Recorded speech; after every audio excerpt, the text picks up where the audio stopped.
No animal cooks their food before they eat it. Why do you? We have not adapted to a meat eating omnivorous diet. What is the biggest misconception people have about fruit and sugar? The medical community's misconception is that it causes diabetes, brain damage. There's so many claims with the sugar. Dr. Robert Morse is an American naturopathic doctor, biochemist, iridologist, and herbalist. He has specialized in the lymphatic system, iridology, nutrition, herbal medicine, and especially detoxification of the body. When you're all raw, first of all, you should never be thirsty. If you're all fruit, for sure you will never be thirsty, because you're having so much water in that. If you're still thirsty, it shows systemic acidosis. What's your opinion about doctors that are on the internet promoting the keto diet and talking about getting low carbohydrates, including fruit, saying they're going to do much better without it as they go into ketosis? I wholeheartedly disagree with them on that. All right, everybody, welcome to the show. I'm so excited to have back a return guest, Dr. Morse. Dr. Morse, welcome back to the show.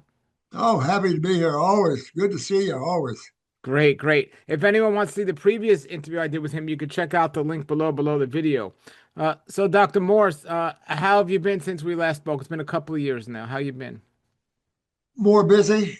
I mean, I'm so busy I can't even see straight. I got a couple of video books coming out. One is The Homo sapien as a Frugivore. Fits right in with all your fruit trees. And then I've got a book, a more detailed book on the lymphatic system. Great, great. So first question I have for you is, what is the biggest misconception people have about fruit and sugar? I think the medical community's misconception is that it causes diabetes, I don't know, brain damage. I mean, there's so many claims with the sugar. It floors me to see that level of ignorance out there dealing in fruit, because the Homo sapien is a frugivore, and so are primates. And to make those claims, and then recently, I think Yale came out with a study showing that the body converts glucose to fructose in the brain. Well, in anatomy and physiology, we knew that the brain did not uptake insulin, but they couldn't answer why. And so now this answered why, and it also confirmed my years of fruitarianism and why we rebuild quads, paraplegics, MS, Lou Gehrig's, why we rebuild these people, because we use exclusively fruit, and fructose is neurological sugar. Sugars are essential. And if you look at mother's milk is around 8% sugar, half of that lipids, and less than 1% protein. But our society has it all turned around, how bad sugars are, and people get confused on these processed sugars like high fructose corn syrup, stuff like that. And so there's just so many lies out there. Sometimes it's just sickening. In fairness to the doctors in the medical community that look at the studies on fructose, a lot of the results are based on not real fructose coming from fruits. It's based on high fructose corn syrup, and if they don't do the full study, they don't know, so they're just going off the report. So there's a difference between high fructose corn syrup and fructose that's found in whole fruits with its fiber. Absolutely. Is that correct?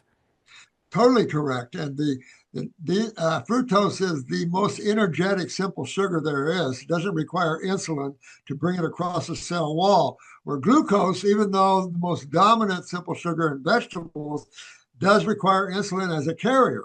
So if you have insulin problems as a type 1, you want to live on fruit, because you have to have fruit to get ATP. You have to have fruit to get sugars to get energy. Your carbon is what we use in our car. Carbon is used in life for energy, not protein, not nitrogen, carbon. And so they just don't put all that together, you know. Now, what's your opinion about doctors that are on the internet promoting the keto diet and talking about getting low carbohydrates, including fruit, saying they're going to do much better without it as they go into ketosis? I wholeheartedly disagree with them on that. I wholeheartedly, because I've had all levels, been at 51 years clinical work, and as a naturopath, and I have never seen any problems with that. Matter of fact, I put everybody on almost exclusively fruit if I can get them there. And I have nothing but regeneration of tissue all over, even muscle tissue, bone, connective tissue on just fruit. Of course, I use botanicals, and you can argue there is more of a vegetable line, maybe. But This is ridiculous. You also have to understand the different four vertebrates and the fact that the Homo sapiens designed as a frugivore. Dr. Walker's work is a good example. Anthropologists went back 20 million years, found the hominids were frugivores, maybe the Homo erectus before the Homo sapien did a little omnivorish work, but the Homo sapien is definitely a frugivore and has never adapted to an omnivorish diet. He's just gotten sicker doing it. Now, people need to understand not all fruits are high in fructose. There are other fruits, like even an avocado, anything with a seed is a fruit. So when you put people on a fruitarian diet, it's not necessarily all sweet fruit. It's just things with seeds in it. Is that correct? Yeah, mostly. I'm a lover of the grape family. I use a lot of grapes in regeneration of tissue. Mangoes, as our discussion earlier. Uh, Apples, if you can get these things ripe. There's the other problem with that is the growth stages of fruit are more acidic, but the ripening stages brings in the alkaline chemistry, the sugars, and that's essential to life. If you don't get sugars in your diet, simple sugars we're talking about here, not complex sugars, not polysaccharides, monosaccharides. If you don't get sugars, your body will break down your muscle tissue to convert a protein into a sugar. And it's amazing that the body can take a nitrogen element and convert it to a carbon element. It's amazing. I can't believe it. Well, by me growing my own fruit trees, I've learned that the fruit ripens at a good state, and you learn when it does. It's almost impossible to buy fruit from the store that's properly ripened because commercial wise. Yeah, yeah. And I know you know this. So on that level, how do people live on a high fruit diet if they only have access to store-bought fruit? They do it. They do it. And it's still better than not, and you just try to get the most ripest food you can. You can't, I don't know about you, but the banana, as far as I understand it, is the only fruit that ripens nutritively after you pick it. Most other fruit just ripens by fermentation. A peach is a good example of that. A peach off a tree ripe, well, it just busts in your face with flavor. Get a hard peach at the store and put it in your window to ripen. It does not ripen, it ferments. And then you get this sticky, nasty taste of what's thought as a peach.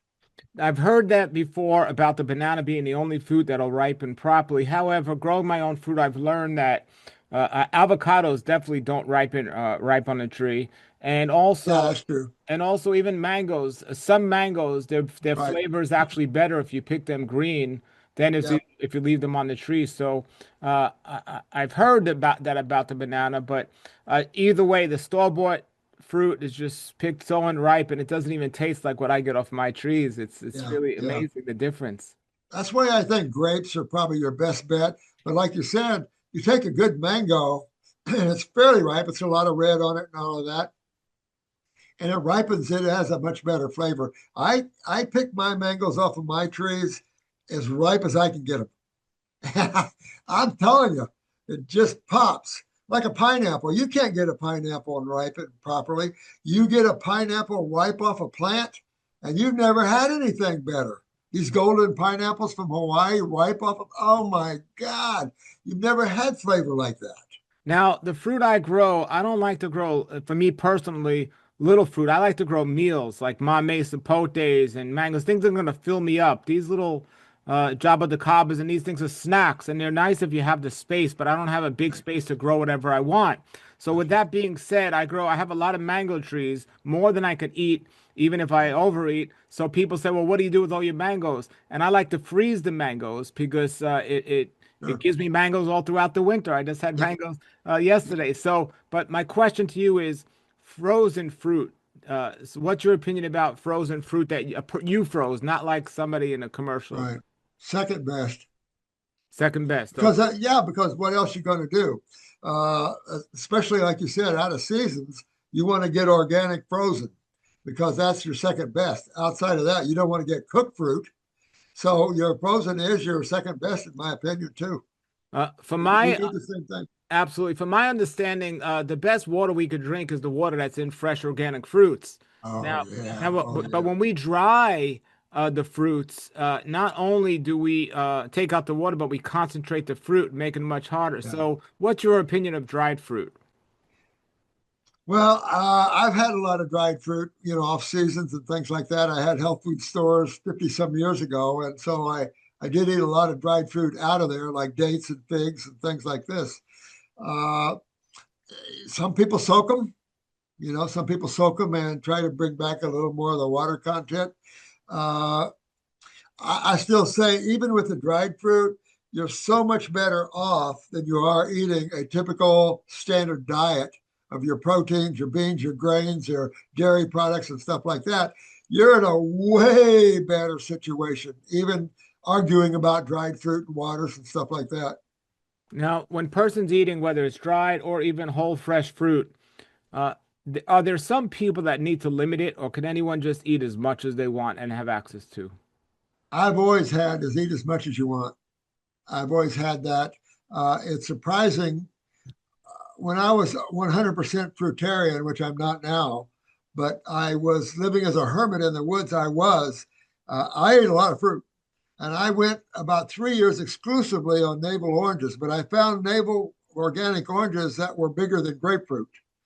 And you had no idea how delicious these things were, grown properly, and it was.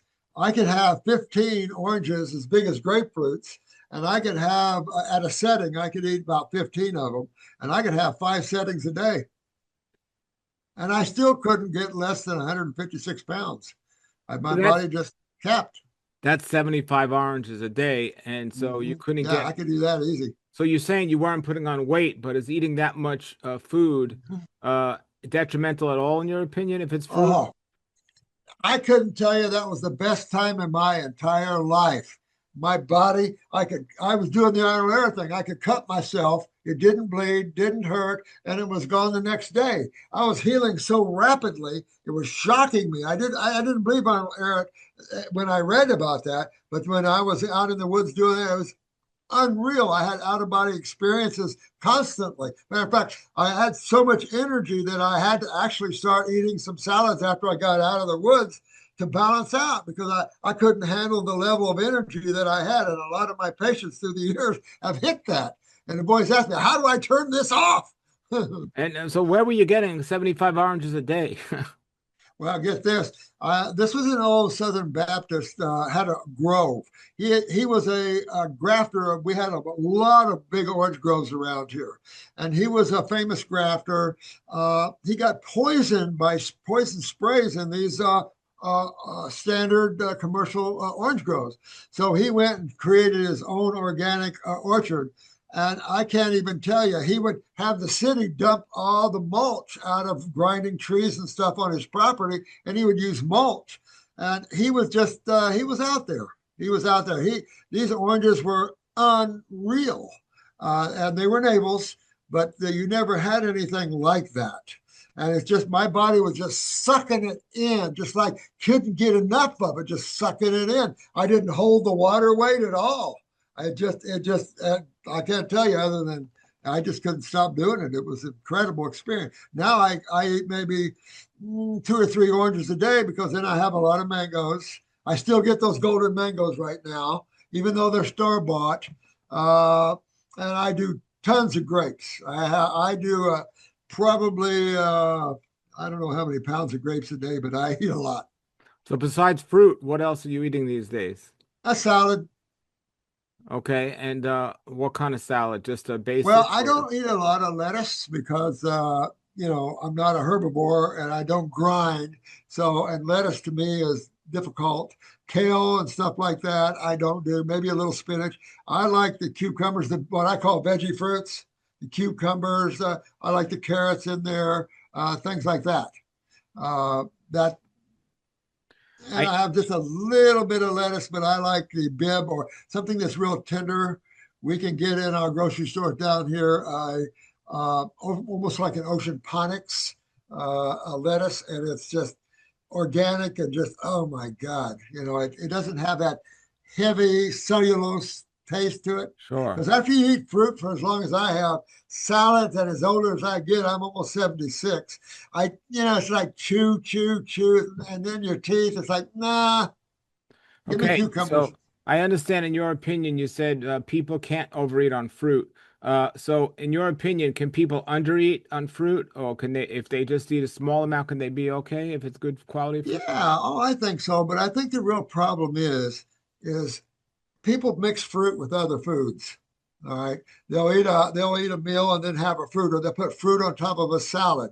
And there is a real important thing called proper food combinations. And really, if you want to be healthy, mono eat at a meal. Most animals mono eat at a meal. I saw a orangutan once. This was a female, grab two fruits and put them in front of her, and she ate both of them. That's the only time I've seen where less than a mono. There was two types of fruit that she was eating. But as a rule, unless they're in a zoo and they're feeding them a bowl of different things, in the proper setting, they're going to mono eat. Are you a fan at all of somebody getting a window? They call it today intermittent fasting, where like, okay, don't eat for this amount of time to this amount of time, or do you recommend people eat all the way up till they go to sleep, and as soon as they get up in the morning, as long as it's fruit, it doesn't matter? What's your opinion? And I think that's all just intellectual crap. Bottom line is you should break your fast in the morning because you fasted all night long, basically. So you always break fast with fruit or fruit juice. You never break a fast with anything else. McFadden can tell you that from the grave. And at night, if you want to have out of body experiences, lucid dreaming and stuff, you don't want to have your energy in your digestive tract. You know what? You want to have it in the neural side of you. So you have the fruit at night.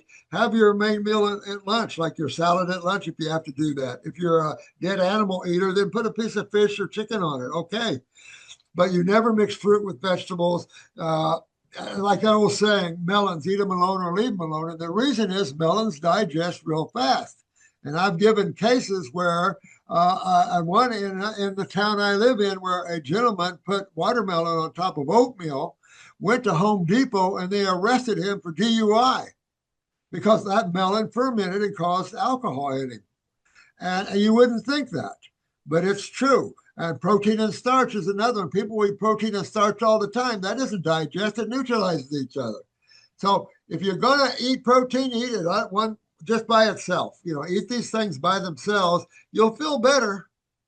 Sure, sure. What about some fruits that are questionable? Like, for example, star fruit. They say if you have a kidney issue, don't overeat it. But who knows if they have a kidney issue until they run into an issue, right? Oh, that's it. Carambola, I tell you what, star fruit, till the hurricane took it out, I had one of the best star fruit trees. One of the girls that worked for me at the time went on a star fruit fast, and her eyes were changing almost daily, showing that her body was detoxing daily, and her eyes were showing it. And we were just all freaked out that the power of that star fruit, carambola, whatever you want to call it, was that powerful. I love them, but I don't sit and eat a whole bunch of them, and I haven't had star fruit in a long time because I don't buy them out of stores. Well, what I say is like with the so-called warning, if you were working with a client who had known kidney issues that you were trying to improve, would you Right. caution them at all, saying slow? Nope. No, you wouldn't. No, not at Okay. all. Okay. Matter of fact, everybody has kidney problems, no question. So like all the canines have kidney problems. I've never met a human with healthy kidneys. And that's the doorway into the lymphatic system. And so that's our main focus is kidneys, adrenals, and the lymphatic system.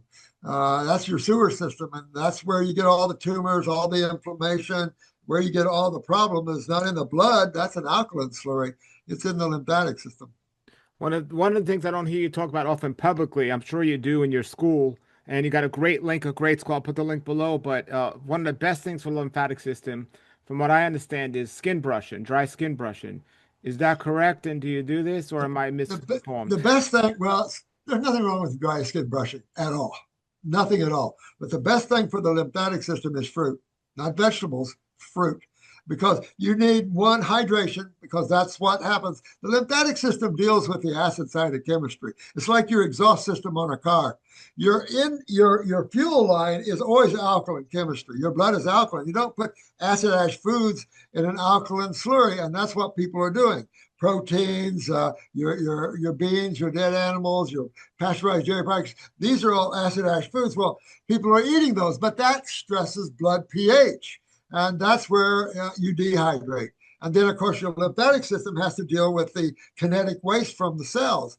So, and that's where the kidneys come in and the skin come in, because the skin is the largest eliminative organ of the lymphatic system, and each kidney drains each side lymphatically. Medical doctors haven't come to understand that, or that system. They think the body recirculates its waste, and that's just not true at all. What's your opinion about rebounding? Okay. If you're not filtering from the kidneys, and you see sediment in your urine, and I'll give a quick look see on that one. Sediment from your urine should look like this. If you're not filtering and you're rebounding, you can hurt your knees and hips. You have to be careful about exercise when you're holding acids in the body and not eliminating them. Helping the lymphatic system rebounding doesn't make the kidneys filter. That is chemistry. And the thing about fruits is also the astringent value of fruits. Fruits have this astringent effect. So they hydrate and they astringe. And that's just what your lymphatic system requires. So if somebody's eating fruit and they're not eating a mono fruit diet, if they're mixing fruits, and then if they start mixing something else, now can that fruit that's healthy become an issue? Yeah. Or yeah, it can ferment. And then you got fungal problems, because fermentation requires the fungal community. And so then you start having fungal problems. And then you start craving fermented foods like breads and cheeses and stuff like that. And so it's better to feel a little empty in the stomach before you mix anything with fruits. And you don't want to put fruits on top of a meal, or they're going to ferment. They digest real quick. And that's another thing. Do you want your energy always in your digestive tract, or do you want your energy where you can have better awareness? Sure. We know melons digest quickly, but how quickly or much time should somebody give if they eat a fruit meal before they eat something else, in your opinion? Oh, at least an hour. You got to feel like it's out of your gut. You got to feel like you don't have any fruit or anything in the digestive tract up here, the upper digestive tract. Give at least an hour. If not, there's a price to pay for that. You'll get gas, bloating, the fermentation process. Okay, you've held up the sediment in the urine, and this is something we didn't fully discuss last time, and I got in some of the comments, like we spoke about it, and I was under the impression when you said clear urine that you were talking about like when a person goes to pee that it's clear or yellow, but from what my viewers said in the comments was that's not what you talk about. You talk about having it like in a cup or a bottle and letting it sit out and seeing if it's cloudy or develops something on top of like your picture. Is that correct? Absolutely. Go ahead. So it doesn't matter when it's coming out of it, what color it is or anything. You're talking about it. Right. Yeah, because you can dry fast and your urine can turn all colors. When you start astringing your sewer system in a strong way, you're going to see your urine in all kinds of colors and all kinds of proteiny ammonia type smells. But you want to see filtration. Like I said, when I was on one of these oranges, I lived in a van. I didn't have a bathroom, and so I'd pee in a jar. And in the morning, I'd get up and I'd see all this sediment on the bottom of the cup, and I would go, "Wow, look at that! Look at that sediment there." And I'm going, "Oh, I'm detoxing really well." But I was only 20 years old. I didn't know any better. Well, when I became a naturopath and a biochemist, I started running blood work, urinalysis, and these urinalysis of my patients would come back clear urine. And I'm asking myself, clear urine? Well, why would you have clear urine for? And then it all just dawned on me. That's man's problems. He's not filtering. And then in anatomy physiology, they don't connect the lymphatic system with elimination. They consider the lymphatic system a system only there to buffer blood proteins. Oh, no. This is, I think I showed this before, this is the lymphatic system in your finger, just your finger alone. So it's every cell has to have a kitchen and a bathroom access, a blood and a lymphatic access, or you're going to see swelling, tumors, cysts, all the things that you're seeing there that they call diseases. That's what you're going to see. And it's simply acidosis. Sure. Now, if a person is, so how long should they let the urine sit for? Overnight, 8 hours, 2 hours? Oh, 1 you should hour? see it pretty quickly. I mean, like you said earlier, it'll be hazy, and then if you let it sit there for an hour or so, you should see all of it start settling down to the bottom and see what you got. And if it's totally clear, you're in trouble. And how long do you wait before you don't see, like if you don't see something after a couple of hours and you leave it out overnight, is it still possible you'll see it in the morning or once Not you go? much, probably not much. So if it's not cloudy at the bottom, that means you're Yeah, not filtering. yeah, right. All right. Now, if somebody's eating a fruitarian diet, so to say, what's the filter? Well, I was on a fruitarian diet, and that's when I was really filtering the best. So what were you filtering if you're only taking in Oh no, but no, but you have to understand that everything in all these, the Krebs cycle and all these cycles, the spinoffs, and including vitamin C, ascorbic what? Acid. Most of the spinoffs are acids. It's kind of like burning fuel, carbon in your motor, and then out of the exhaust comes acids. And that's what we bitch about acid air, acid rain, is because in manufacturing, the spinoffs, the byproducts are generally acids. And that's the same in the human body. If I'm sitting here talking to you and I'm working my muscle, I'm creating lactic acid, maybe some other acids. And the question is, can I get rid of that? And a good example of that, say you went to the gym and you worked out, and the next day you went, oh man, I'm really stiff. No, no, that's acids. And that shows you're not removing what you're creating. And that's where the problem is. When you are not removing what you're creating, you will see what's called the inflammatory process, and then you'll see swelling. And then, of course, in times coming, you'll see tumors, cysts, boils, all these sort of things. Should a healthy person be going to urinate often throughout the day, or does it all depend on how much they're consuming? I think the more inflamed your kidneys are, the more you're going, and bladder, you're going to pee more often. You can be fruitarian and feel normal. I pee every 4 hours or something like that. But if you've got prostate, ovarian, you've got problems in that bladder, you're going to pee more often, no question about it. Can't say it's a bad thing Is it because good? you got hydration. When you talk about hydration, you can't just drink a little alkaline water and hydrate. And then, of course, this whole thing about basketball players, football players, hydrating on some of these drinks that they have that are really acids. Gatorade is a good example. Gatorade has a pH of 2.65. That's right around Coca-Cola and Pepsi. Those are extreme dehydrators. So you can only hydrate on 7 and above.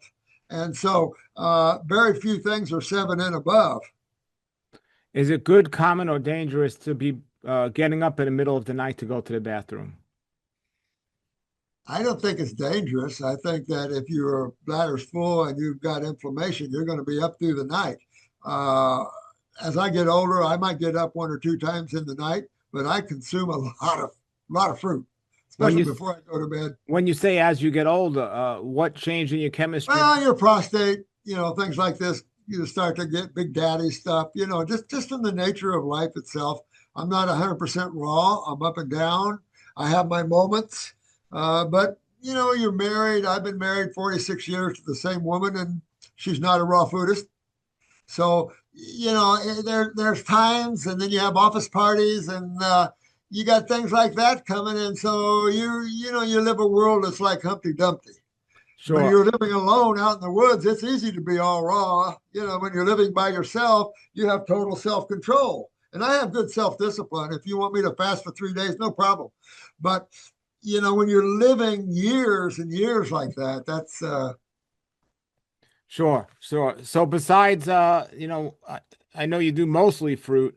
How often are you eating something else, and what is it that you eat? Do you watch it at all? Or do you just have slip up I moments? have about a salad a day now. I have a salad at lunchtime most of the time, or something like that. Maybe cucumbers and tomatoes. Even though tomatoes are nightshade, I'm old country boy. We grew big beefsteak tomatoes, and we had farms, and so I love good tomatoes, even though acidic and nightshade. Uh, you know, What about hot peppers? What's your opinion about those? I'm glad you asked that. I am not a hot pepper fan. And we have a thing called the mucosa, and this lines our gut, our esophagus, and everything. And when you consume anything hot, it stimulates that mucosa. And when you stimulate the mucosa, you get what? Mucus. So when you have a cold and flu, what comes out of you? Mucus. This, if you don't have mucus in you, you'll never get a cold and flu-like symptom. I don't care how cold it is. Cold is alkaline, which is hydrating and detoxifying. So if you don't do dairy, well, I grew up on milks. And so I had a cold and flu all the time. My parents said, don't go out in the cold weather, you'll catch a cold. I'm going to catch a cold. Bacteria doesn't operate in cold weather. So it's like, wow. And it was all the dairy products, very mucosic stimulants. And so anything that's hot, and I know people that can put 4 or 5 teaspoons of cayenne pepper in a cup of water and take it. And it's like, no. Your mucosa gets hard and your peristalsis gets harder. And I don't see anything healthy about heat and peppers. I don't. You can argue the B's and C's and flavonoids. You can argue the chemistry, but the stimulant of the mucosa is not a smart idea. What about things like turmeric? I mean, that's that is that heating, I think, a little? No. A little bit. There's one food I am a little bit does get me a little bit, but I'm an Indian fan. I love Indian food, like vegetable korma. I have them make me, there's a thing called butter chicken. Instead of the chicken, I make them make me butter potato. So I've got butter potato, I've got potatoes, onions, peppers, and stuff like that in there, but no heat. It's still, a lot of oils, a lot of turmeric, things like this. My body loves it, but, I still pay a little bit of a price for that. How often do you eat Indian food? Yeah, about every 3 weeks. Okay. Is you make it at home or do you go out all the time? Oh, we got an Indian restaurant that you couldn't make it like And that. is it 100% vegan? Because you like butter chicken. You don't do the chicken, but is the butter? No. No, okay, it's all Oh, vegan. but I do the butter sauce. Oh yeah. And that, So you do the butter sauce. Yeah. Oh yeah. So that's not vegan. No. Okay. Well, I don't know what all they put in their butter sauces. I really don't. And I don't even ask them. But that's important. It's important for people to understand. So let's say once every 3 weeks or once a month you go, let's just say, for example, Right. It's only 12 times a year, but you're not asking them, what if they're putting some things in there that are pretty toxic without you knowing? Well, I don't know. You know what? I eat so good anyway. At 76, I work hard all day long. I have gardens everywhere where you have fruit trees all over the place. I have fruit grows myself, and then I'm out working a lot. And then of course I'm writing books. I'm in doing videos. I mean, I'm always working, and I never get tired. I understand, but anybody can use that like reasoning if they're working with you, let's say, and they tell you, I want every now and then I want to have a little fun or something. Yeah. I mean, like, okay, so I've had 51 years of clinical practice, and I'm not stupid. I pull people out of death, harm, and out of wheelchairs for years, famous for it. But I also know that you're not going to live a life 100% raw. I've met very few individuals that's lived 50 years of raw food totally. Some, but even the natural hygienic people. I'd go to these hygienic meetings and you'd see 90-year-olds, 95-year-olds eating cooked food. And I'm going, what do you eat cooked food? You're in the natural hygienic community. It's life on this planet. Well, if you get Go ahead. I didn't mean to interrupt you. Well, if you get too anal, there's another part of that. I don't know. I'm a little more balanced. I have to be balanced with my patients because if you get too strict, too hard, you don't have business. Well, how could you say that there are people that you recommend a fruitarian diet? Then there are some people that aren't married and they're able to do 100% fruitarian. Oh, that's nice. And yeah, but so how could you say you find it hard to believe somebody could do it for that long term? Well, I don't know of anybody that's done it long term. What's the longest you've known somebody to be on a fruitarian diet or a raw food diet? 100%. Oh, I don't know. Not even 10 years, maybe. I can't remember. Some have done well, but back in the old days, maybe someone like Johnny Love Wisdom or something, they might have done 15, 20 years on raw or fruitarianism, but he was headed, and I was too, headed for breatharianism. We were trying to get away from all forms of food. And no, I don't think it's practical or necessary for somebody to be 100%. I'm in agreement with you there. However, I can tell you, in 30 years, I've had cooked food for 2 years in the 30 years, for 2 years of the 30 years, but I've been straight now. It's been a long time, and I personally know people who've been doing it for a very long time. It's very few people.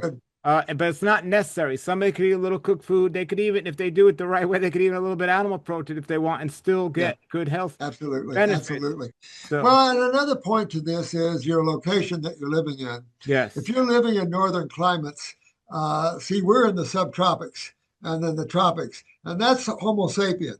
Homo sapiens are not designed for northern climates. And so when it's cold out, it's alkaline. And when you're eating all alkaline, your weather's alkaline. That's hard to do. People ask me this all the time.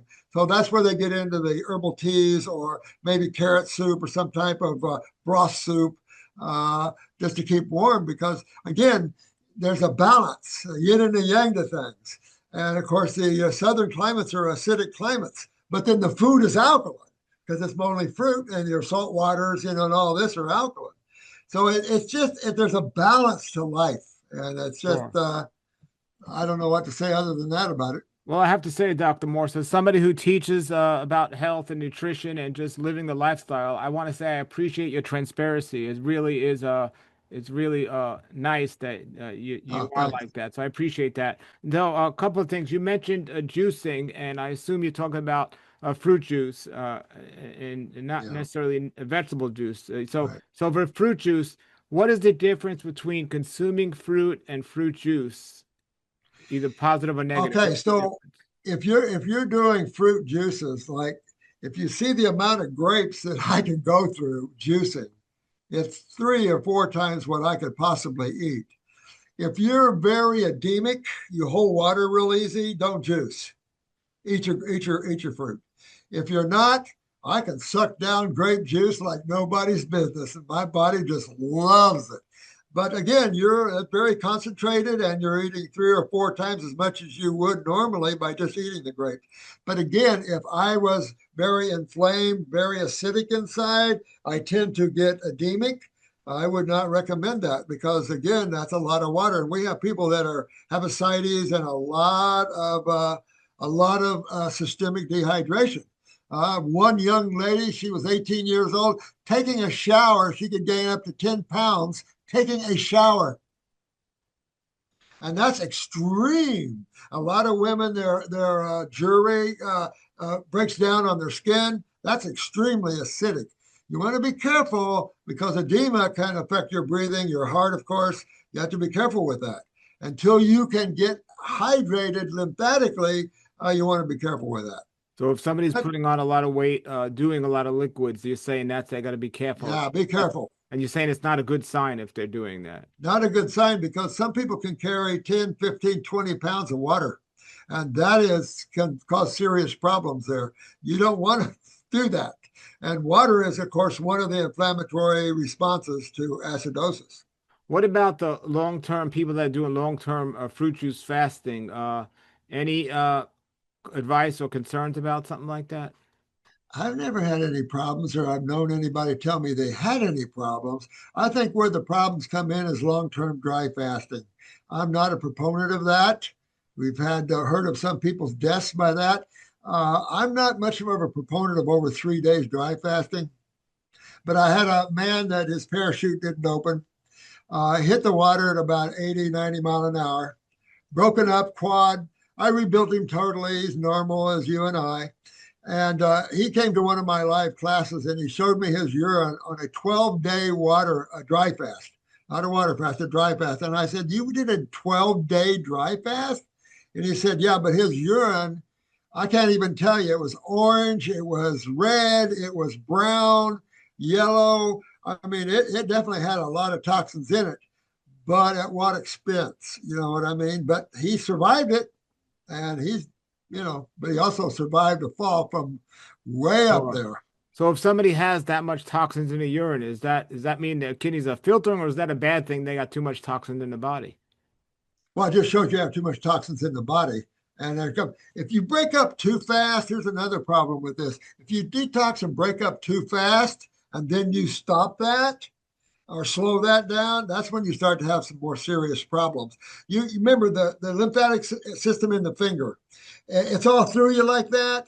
And this system, you can't just hydrate and detox in 1 or 2 days or 1 or 2 weeks. This is several year programs that you work on if you want to get in all these places. Let's look at the detailed levels of the lymphatic system in just the finger. So you got to be realistic. And if you get everything broken up, and then suddenly you go then and break that and get into a vegetable diet or something like that, you can feel it, seriously feel it. Bernard McFadden, he used to fast all the time and try different ways of breaking a fast. And he broke a fast once, so the story goes, on boiled potatoes. That's the last fast Bernard did. Yeah, that was it, man. They buried that guy. So you have to be careful about this sort of thing. And before you go into a water or dry fast, you always should have fruit in the gut. Never vegetables or anything like that. Have fruit in the gut, and then get into your fasting, and then break it with fruit or fruit juices. And with fruit juicing, long term, any ideas about lack of fiber in a diet? Well, you just read my mind. That's the only problem that you have with juicing like that is lack of fiber, and the bowels like fiber. And you get a lot of flavonoids and fiber. So I see no problems with fiber at all, especially fruit fiber. You know about fruit fiber.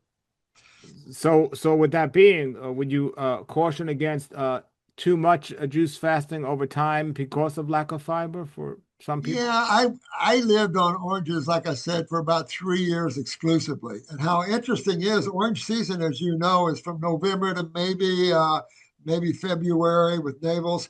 I don't know, the divine, they had bumper crops of navels. This man had, he said, I've never seen this, bumper crops of navels. But it started breaking up my kidney stones and stuff like that I had formed by drinking all this milk and stuff like this. Well, I didn't know what it was, but it can detox you pretty quickly. So I like a metered way. But if you're in trouble neurologically, you've got MS or Lou Gehrig's, you're in a wheelchair, I'm pretty straight and head on. Go.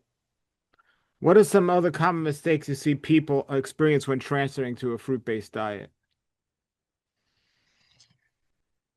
I think radical combinations, just like we talked about, going too far off into the meat level and then getting back up to the fruit level. You want to get yourself in a nice rhythm of balance. Wait till you get done with all that and then balance out if you wanted to with vegetables. When I came out of the woods as a hermit, I actually started eating salads to balance. I was having out of body experiences almost all the time. I couldn't rest. My body would lay there, but I'm out. I'm traveling. I had masters at the time and stuff like that, and so I had to ground to be able to handle humans. Well, some people would call that dreaming, right? Well, lucid dreaming you could call it, but when you're away from your body consciously, I'm full conscious, more awareness than going into the body. Your bodies limit your awareness.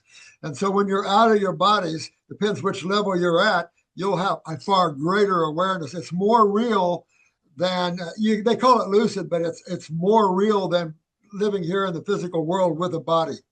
Your things are more closer to the one. So everything is more real. I don't know how to describe it other than it's closer to reality. Okay. Than the physical side of it.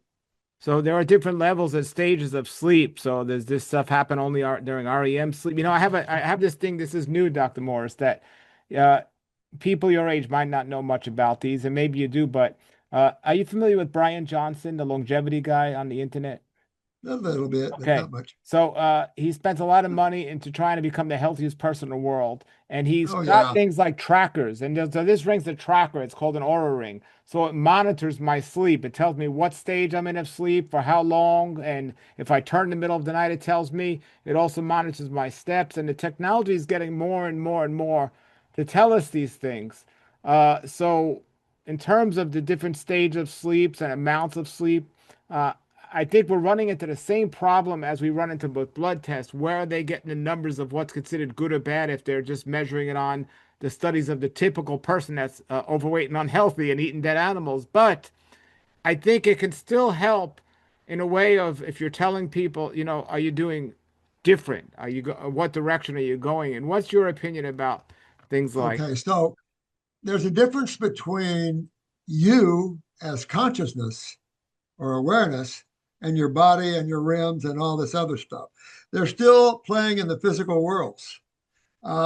This is the lowest, most finite world that we know of. And you're just using this human body to be able to have awareness at this level. But it takes your awareness way down, like looking through a set of binoculars. You're only seeing what you're looking at through the physical shell. When you lay this physical shell, you're not anymore dreaming. You're consciously outside of the human experience, outside of the physical chemical worlds. And then this Monroe Institute, I was talking about that earlier on a video. The Monroe Institute, I think it's Robert Monroe, mapped out the astral world pretty heavily. And then you got Holmes who mapping out the mental worlds, cosmic consciousness, that sort of thing. You're literally outside of the physical realm, and you can't use physical instruments at all to judge this. And a good example is there's life on Venus, but not at the frequencies that humans can understand. There's like radio and TV got all types of frequencies. So does all these worlds. But the physical world, you can have life on different frequencies that you can't see at other frequencies.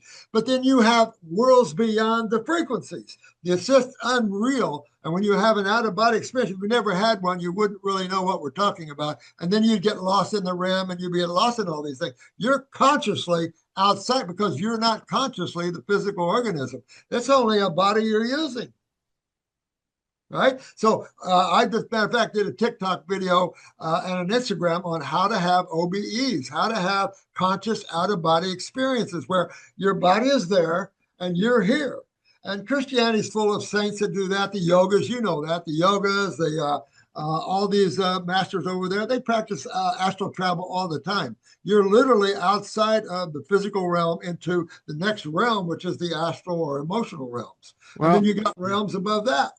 Well, I'm a Christian. I'm a believer in Yeshua, Jesus, and Sure. it's a little bit different. I mean, Yeah, I know. it's I know. the understanding of what you're saying. The process can happen, but it's almost after we leave this body, after we leave this earth, not Right. during our Okay. lifetime here. So let's And I think about definitely that. believe in electricity and all the non things we can see happening in the spirit and the soul and spiritual Exactly. warfare. I get it, but it's different than Christianity than what your Well, I viewpoint on grew it. up a Christian, and so Christianity has two aspects to it. It has God as the omnipotent, omnipresent, and omniscient, right? That means there's only one, it's totality. But then you have the description of positive, negative, God and the devil, right? That's duality, that's not totality. So when you look at it, you can use the word soul. So a lot of people have near death experiences, right? And the soul is jerked out of the body. So if soul leaves the body at death or is jerked out during an accident, why can't you leave as soul out of the body? And the problem comes in, my friend, in your perspective. A lot of people are physically in their physical perspective looking at the heavens. And I teach, try the other way around, look from soul into creation. I, A lot I, more fun. I understand the different ideas of the different Yeah, systems sure. out there, and I'm intrigued by all the different systems out there. And I look forward to my future life in heaven with Jesus. And but Yeah. so I get it. So let me ask you this: some questions that I'd love to know since I grow fruit. Would you consider papaya an herb or a fruit? a fruit. Okay, but it's not a fruit tree. It's grown. Right. Or, Oh no, I know what papayas are yeah. totally. So I am not a papaya eater because I just never could stand the flavors of them. But there's good papayas, but I've always considered papaya a very excellent fruit. But then you can argue that, I guess, maybe, but I I just think, had papaya. I have the trees. That's the most amazing variety. It's oh, I out of this bet. world. Out of this world. What about? There was Yeah, there go ahead. was a sorry, there was a National Fruitarian Society out of Washington, D.C. back in the 70s. And they considered basically anything a plant or tree bears as a fruit. And you mentioned seeded, yeah, but anything a plant or tree bears. And so I kind of go walk with that a little bit because semantics. Well, what about nuts and seeds? Would you consider those fruits if a tree they come from a tree? Actually, I don't consider the seeds as a fruit, but I guess I don't know. I mean, based on what you just said, it's produced Yeah, from the I plant. know. I know, but you know, you consider it part of the fruit, I guess. Yeah, so what's your opinion about eating the fruits of like papaya seeds? I know it's used herbally as a intestinal cleanser, or just eating seeds in general. Some people I've seen in the past blend up avocado seeds and stuff. What's your Yeah. opinion about seeds in general? Yeah. I've always considered the seeds a little more acidic, very concentrated. So I've never been really a seed person, even though I've had sunflower seeds and pumpkin seeds and things like that, of course. But I don't find anything wrong with it myself, but I'm not a consumer of seeds or nuts. I don't eat nuts either. Okay. Uh, I've always considered there's a reason why there's a hard shell around a nut. And a good example is walnuts. Where I come from, we got walnuts, hickory nuts, and all that. If you had to hand peel a walnut, break it open, you'd only do one. It's a lot easier than an almond. Yeah. Oh, You let know, me tell you. like I Yeah. think pistachios, I say, oh, with that same thinking, I say pistachios must be good because they open by themselves, so they must be I okay. love pistachios. I don't eat that concentrated of a food because I feel it. I feel the heaviness from that. And my body doesn't like to feel heavy. Sure. What But about the other than that, Yeah. What about the skin of fruit? Because I've interviewed some people in other parts of the world, and they even eat skin of bananas. They eat the skin of I everything. know, I know. I know somebody who has a mango farm here. He eats the mango skins. I don't on the mangoes, apples. But then again, you know what where are you gonna get an organic apple that you trust? And then of course, ripe. Well, I come from apple orchards, peach orchards, Yeah. where I'm from, and I've never tasted an apple out of a grocery store that tastes like one picked off a tree. And then you can argue about the toxins in apple seeds, the arsenic and stuff like that. So, but I've never seen people that juice them get arsenic poisoning. Yeah, exactly. And so you just don't like them, but you're not against somebody eating as long as it's known not to be poison, it's the skin or the seed. Yeah, when it's an apple, I cut out that inner core anyway. To Sure. me, it's not palatable. So, and I don't really like apple. The rind on the apple, it's okay, but again, harder to digest, hard to chew up.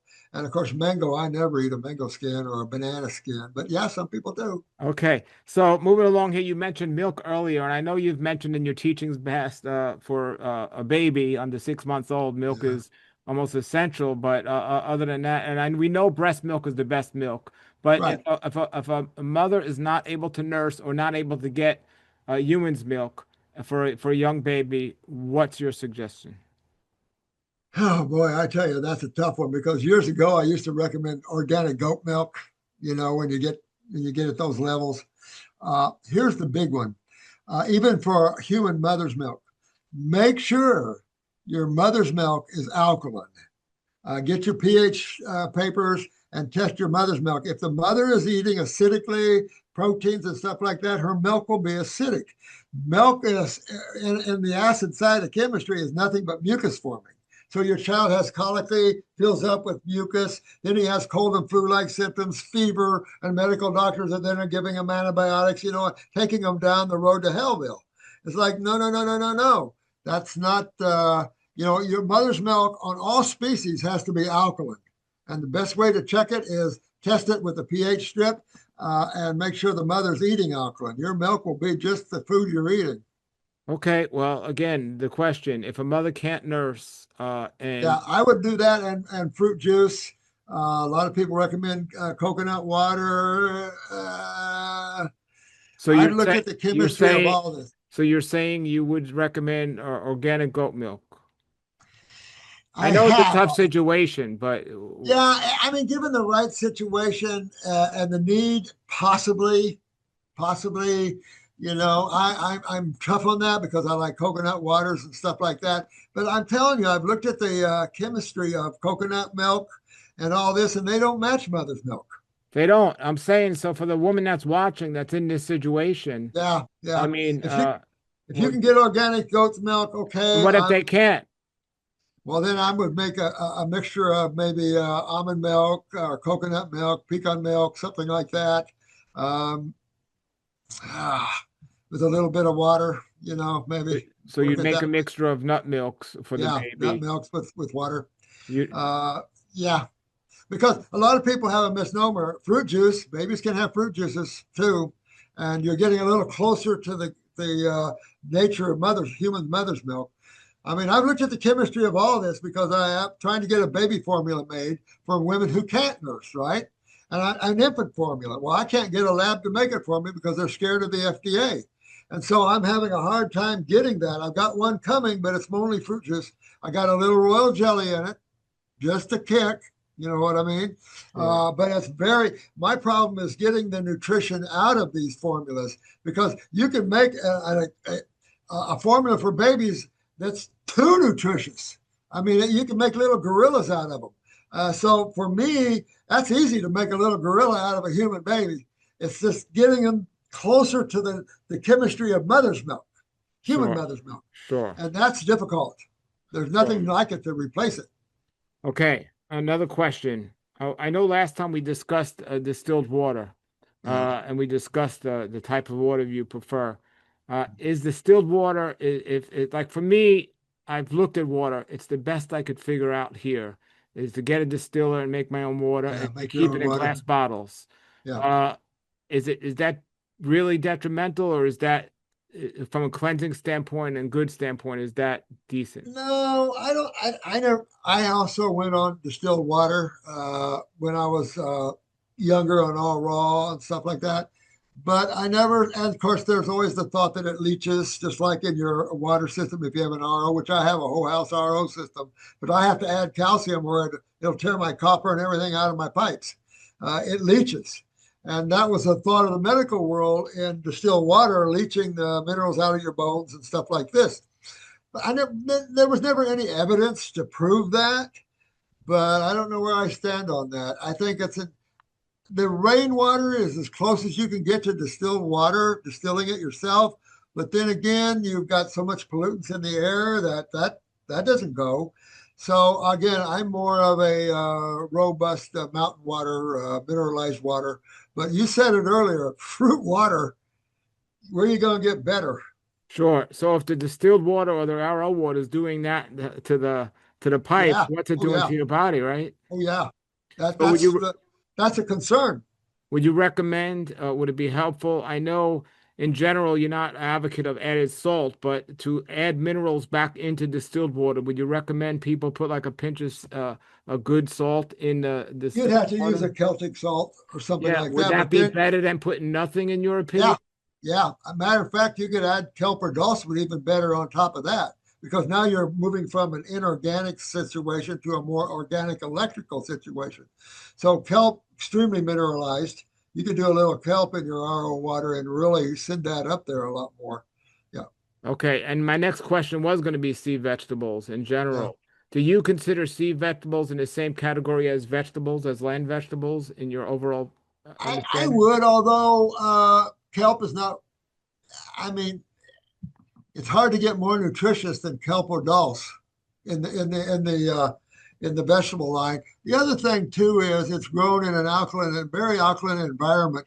You look at the Hunzas; they have a history of longevity, but the soil is full of cesium, which has a pH of about 8, and that's what they thought that why the longevity is that the vegetables they were eating were more alkaline because of the high alkaline soils.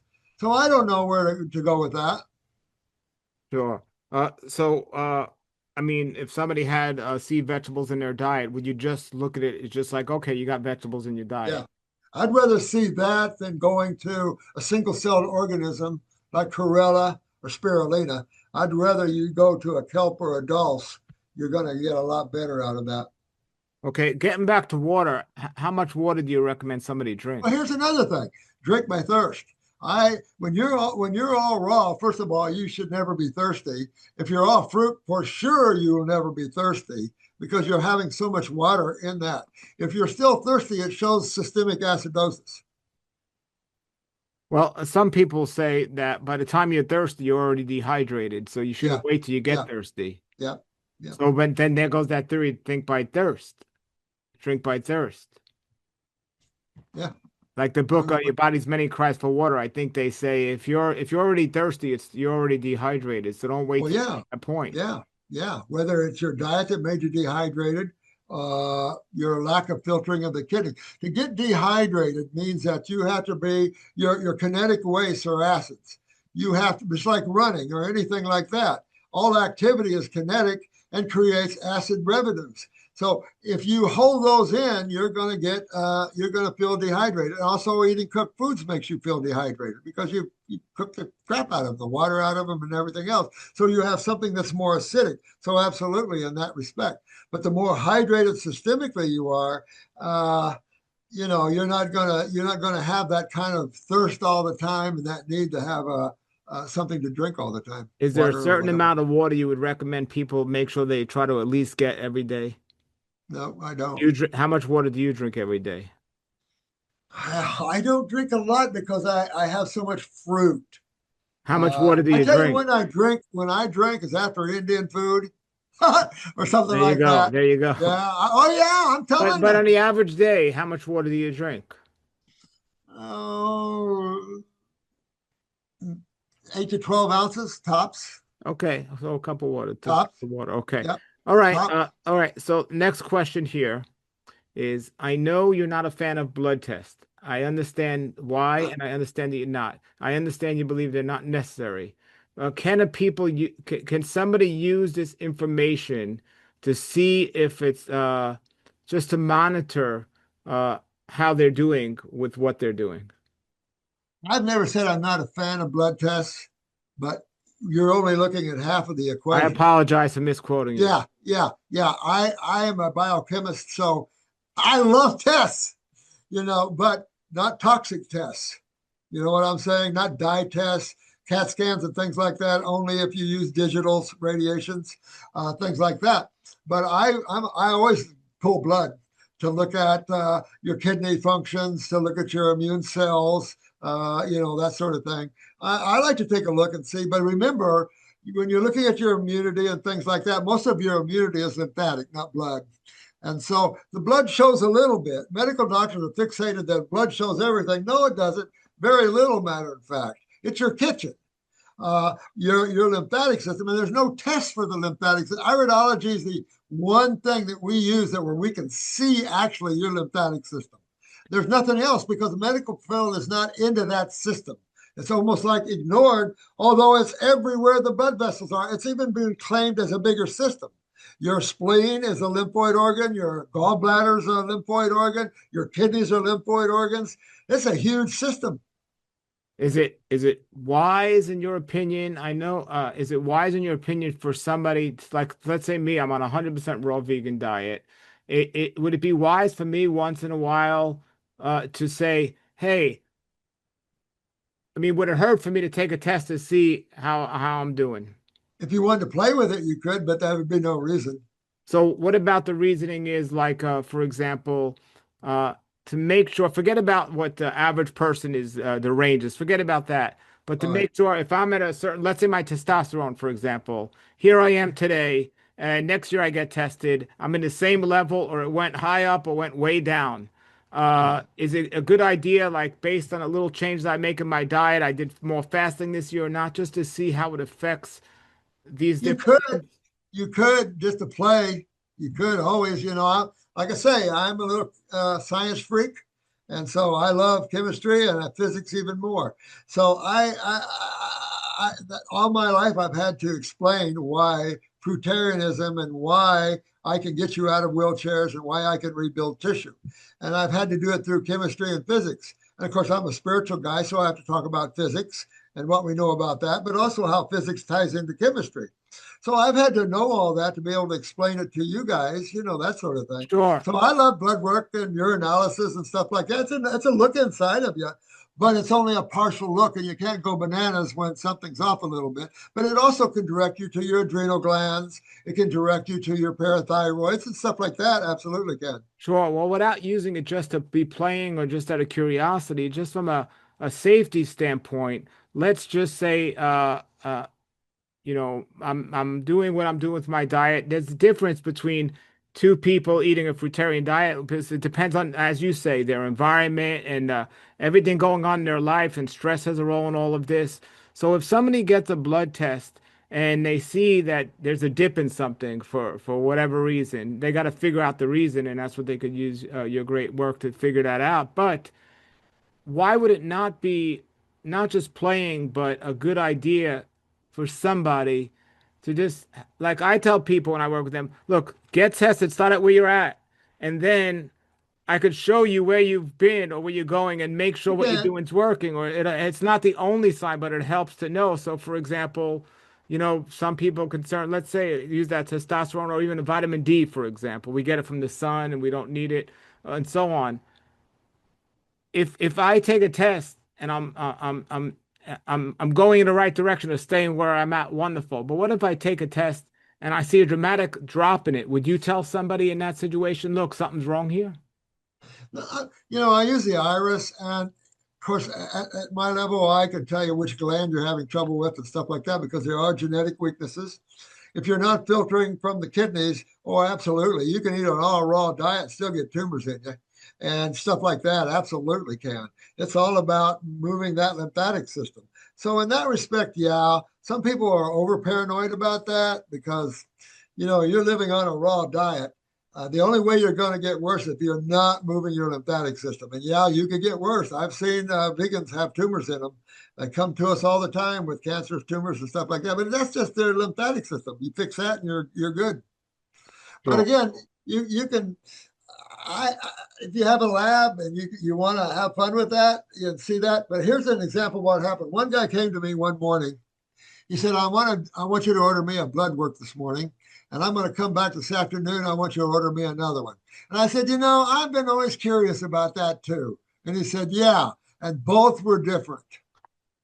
There you go. So I learned that, that taught me right off that we're always in kinetic activity. One minute your adrenals can be up, the next minute your adrenals can be down, because you have a emotional component to your life that affects you physically. You have a mental component to your life that affects you physically. So going through all those stressors and things like that, yeah, you can see your blood work go up and down. But that's one case where it's right in my face that you could do two blood works in the same day and they'd be different. If a person did have a symptom and you could look at you personally could look at the iris and see what's going on, but if a person had a symptom that you're suspect they might have a deficiency in something, would you at all look at a blood test or no? No, because I don't live in the world of deficiencies. So look at your body. The human body is a food processor, basically, with 5 senses. That's all it is. Very mundane, very simple, right? You have digestion, you have absorption, you have utilization of that chemistry, and then you have proper elimination. So if you fix all these 4 aspects of your body, there's no deficiency to it. Your adrenal glands produces over 23, 24 mineral corticosteroids. If you're not utilizing zinc, taking more zinc is not going to help you. It can be toxic to you. Things like that. But we live in a world kind of naturopaths fell into this deficiency thinking. And when you're eating all raw like that, I don't care. You can argue soils, you can argue all kinds of things, but you're not going to be deficient if you're digesting properly, you're absorbing properly, and malabsorption is a lymphatic problem. And then you utilize this chemistry properly. You got parathyroid for calcium, you've got adrenals for 23, 24 minerals. So sugar metabolisms, you're looking at glands functions. And then most people have genetically weak adrenal glands. Matter of fact, Most people have several endocrine glands that are genetically weak. Well, they're not operating at the power they need. Well, that's why we use the botanicals and that's why we use the raw food. Bring those cells back online to start functioning better. Besides going by how you feel, how can somebody figure this out, what you just said? Like if their lymph is moving and they're detoxing, okay, how can somebody know these things besides, like working with you? Like how would they figure this out? Well, again, you check your urine for filtration. You can test whether your joints, if you're sore, if you're holding acid, tend to be stiffer, sore in the joints. Um, uh, Low energy levels, of course, maybe depressive type things, anxiety type things. These are all anxieties are always your neurological system, the adrenals. Depression is your parathyroids. Things like that. If you're short or tall, that's pituitary problems. So all these sort of things like that. If you feel swollen, that sort of thing. The Sure. basic stuff. Does the amount or quality of sleep has anything to do as a symptom of maybe one of these things is out of whack?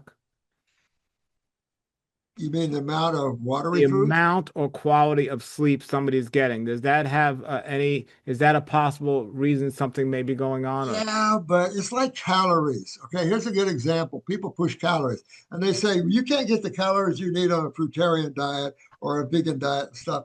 And I say, I don't think about calories. I think about obstructions to the flow of energy.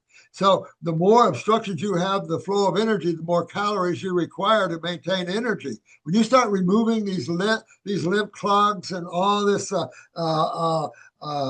coagulation of the lymph system, you start removing the blockages of nerve, blood, and lymph. The energy you can just keep on going. There's no calories needed in that. So I don't go down those routes. Um, Outside of that, other than pulling your blood test if you wanted to, but that's not a lymphatic look. And 90% of people's problems are lymphatic, not blood. If the sure. blood becomes acidic, you're dead anyway. So you couldn't get your blood acidic long enough to cause these diseases and these problems without you croaking first physically. Sure. So So it's always lymphatic. if somebody tested urine, they're watching this and they pee in a cup and they wait an hour and it's not filtering, what's the first thing you would recommend they do? Get on a fruit diet. I recommend getting on botanical formulas, which we have our botanical company we formed. We have herbs for kidneys and the lymphatic system, which astringes and gets the kidneys opened up. Always work on the adrenal glands. We've had people that weren't filtering, and once they started working on the adrenal glands, the kidneys started filtering. That's your sodium potassium pump. Adrenals sit on top of the kidneys, of course, and they're brother and sister, basically, man and wife, however you want to look at that. So your endos control your organs. So important that your endocrine glands are functioning, but you've got to get your body hydrated and astringent. And astringent is where you see most lymphatic herbs that you move lymphatic with or you pull tumors out of your body with are very astringent. I know you have schools where you teach people how to learn this and do this, but do you personally consult people with this, or you don't? You Not run your me anymore. schools? We have a counselor that I trained over here. Well, I have my own school for 35 years now. So we have a ton of grads that are out there counseling. We have remote counselors here in our clinic. So yeah, we use counselors to do that. I'm 51 years counseling. I'm done. All I try right. to counsel through you. Talking with people like you doing Sure. podcasts, Doing and these then I have videos. my Yes. yeah. Yeah, if you Great, get great. on drmorse.tv, you have hundreds of videos. So I teach that way. And our classes in school are cheap. And so you can learn how this all works. Real simple. It's real simple for you. The whole idea is to gain your power back, get your power back, that you control your destiny of your health and wellness of your physical self, just like you're doing. And, become master of your own journey. Okay, a few more questions and we're done here. So, do you think the body is possible for the body to rebuild tissues and nerve function without herbs and just using food? That's a good question. And I tell you what, I do, but you're looking at a long time doing it. And I've used botanicals so much because they're specific for tissues. You don't have herbs for diseases. Herbs are not they're for tissues in the body. So I have herbs for the liver tissue. And if I see genetic liver problems, fatty livers, I'm going after the lymphatic system, of course. That's the main reason. but then I'm going to enhance function of cells by using botanicals. It's possible, yeah. I won't say that it's essential, but you're talking years doing it. So it speeds up the process of eating. Oh, by far, Okay. by far. The So magic of herbs. I'm real. okay, we spoke about the ripening of the fruit and store-bought fruit. Yeah. Organic fruit versus unorganic fruit. What's your opinion? Can they Oh still get, no. can somebody get good results on a fruitarian diet if they're not eating 100% organic fruit? I'd say this: if you get a, I'm gonna bite my tongue here. If you get a good veggie wash, I don't know about apple cider vinegar and stuff, but and bicarbonate, but if you can get these pesticides and herbicides off of them, yeah, yeah, but still you've got chemical fertilizers to stimulate growth and stuff like this, and so I'm always 100% organic thinker. But like you said, you can't always get that. So we're famous for getting, we've got about a 95% success rate with people that are diagnosed medically with cancers, which we call lymphatic stagnation. We're about 95% successful with all that. And a lot of that's from store-bought fruit. I mean, you got people, you can't do anything but that. I guess here's the question. If the amount of food doesn't matter whether we're eating too much or too little, as long as we're eating fruit, is it better for somebody who is on his fruitarian diet or eating mostly fruit to skip the fruit completely if it's not organic, or to still consume the unorganic and try to wash it? I would still consider eating fruit inorganic. Okay. I just would, only because we've had so many years of clinical work with people with that. But in all cases, I would always pull away from the table a little hungry. Never overfill yourself, because then your energy is full. Your digestive tract is where all your energy's at, and you won't detox as well, even in all fruit. Give yourself a little hunger, just a little bit. Don't try to fill up. Just get till you feel pretty good, and go on. Okay. Matter of fact, with that said, I recommend eating smaller meals more often than just a couple of big meals. Eat when you're hungry, eat a few little bit, and go on. Okay, but on the same hand, if somebody decided to just eat 1 or 2 small meals a day, no issue. You have no issue with that. Yep. So you don't have an issue with people overeating or undereating. If somebody ate once a day, a small meal, you'd be fine with it as well. I would be more for undereating than overeating for sure.